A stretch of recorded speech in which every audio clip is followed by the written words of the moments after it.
Hey, welcome back to Open Hand Farm. Today I have a lot of peeling to do. We harvested our sweet potatoes about 3 weeks ago and we cured them for 10 days and then we boxed them up by sizes. I always like to do that, so if I'm gonna be baking a sweet potato, I want the bigger ones. If I'm just gonna cut them up and roast them, I'll take the little ones, it doesn't matter. But I always end up with a bucket of odds and ends. They're like finger size, or they have breaks in them where we dug into them accidentally, or they just have parts of them that are hard, or it cracked under the soil and it kind of made this weird bubbling or something. So I'm going to take that bucket and I'm going to peel what I can. I'm going to chop them up and I'm going to can them. I figure they're not going to store like the other sweet potatoes will, so I might as well use them. I'm going to do something a little different though. I have a recipe for glazed carrots that I have canned in the past, and I decided to go ahead and can these sweet potatoes in that same syrupy mixture. It's a simple honey, water, orange juice solution, but it makes them taste really yummy. So come along as I get these potatoes from this mess to canned. Some of these potatoes were just small and were fine to work with, but this one you'll see has a big hole in it. So let me show you how I handled that. I cut below the hole and above the hole, and then I just cut beside it and made sure that I didn't include anything that would be like the inside of that hole. This one would have been a beautiful potato had it not been poked with the potato fork. So I'm just gonna peel it and cut off that dry part. But I'm seeing that there's a little bit more dark, and really I don't like the softness of the end of it. So I just keep cutting off until I see the good. And it too has a big hole. So again, I'm just going to cut around it until I know that I've cut every piece of potato that I can. Then I'll just add it. And you can see that I have different colors of potatoes. I don't care about that. Now this one was one of those that had a line down the middle of it, and that was hard to cut through. And then I trimmed off that dark spot. The next thing I did was wash them really well, and then I stored them in a gallon jar. This is late at night and I know I am not going to get them canned, but at least I can start the day fresh tomorrow with a project ready to go. I put water on them to just keep them in the refrigerator overnight so that they wouldn't turn brown. The next morning I start my syrup.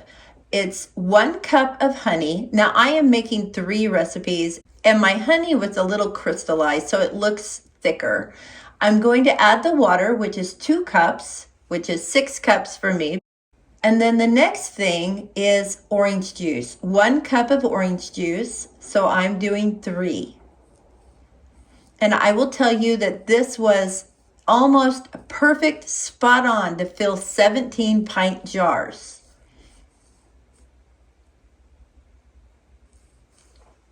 Now, you'll want to let this sit and come to a boil. So while that's coming up to a boil, I'm going to rinse the water off of my potatoes.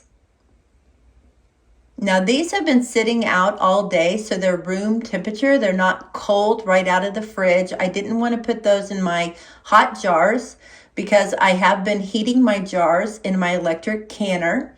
So after I got the jars out and filled them, it's time to start adding the syrup. You want to fill it to a 1-inch headspace. Now some of the potatoes are above that, but I know that when I start debubbling, those potatoes are going to fall into place, and I might even need to add a little bit more syrup to reach that 1-inch headspace. If there's too many potatoes, I just take it out, and later I ended up putting that in another jar that needed a little bit more potato. After they're all filled, I'm going to use vinegar on a paper towel to clean that syrup off. Having that syrup on your rim will keep your lids from sticking. You always want to clean your rims. And then it's time to add the lids and then the rings. Now you want to just do a finger tight, don't like put your whole fist on there and tighten it down. And then into the canner. I can get 7 wide mouth pints inside the canner. I just seal it up, lock it, and push the button to start it. Now I was so excited because my friend has an electric canner too, and I asked her if I could babysit it for her while she was out of town. And she said yes. So that means I'm able to can twice as much in electric canners. Now I could can on my stovetop, which I usually do if it doesn't all fit in the electric canner. But I have to tell you, this is so much easier than doing the stovetop. I honestly need to buy me a second canner. Because I had 2 canners going that I did not have to pay any attention to, I was able to go ahead and mix up some sourdough tortillas. And I went outside on the front porch and cooked them on my Blackstone griddle. And then when I came in, it was time to take the potatoes out of my canner since it started sooner. But you'll see there's 3 jars sitting there, and those I'm going to put in next. And I'm also going to can up the rest of the orange juice that I did not use for the syrup. And that way I'll have some orange juice on hand if I need it for a recipe or if the grandkids are asking for juice.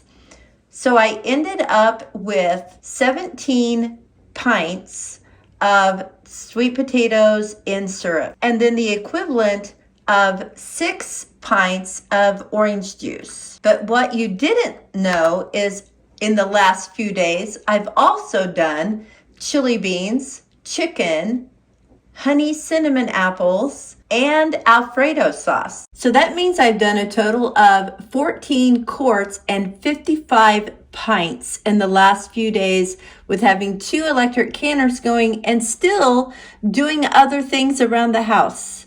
I love these. Thanks so much for coming along today. I am thrilled with the number of jars that I got from that amount of potatoes that could have just been tossed into the compost pile, but instead we'll be able to use them. I like being responsible and being a good steward over everything that God has given us out of our garden, even if it means it takes a little extra work to peel something and cut parts off, and just, it's no fun to do that sometimes.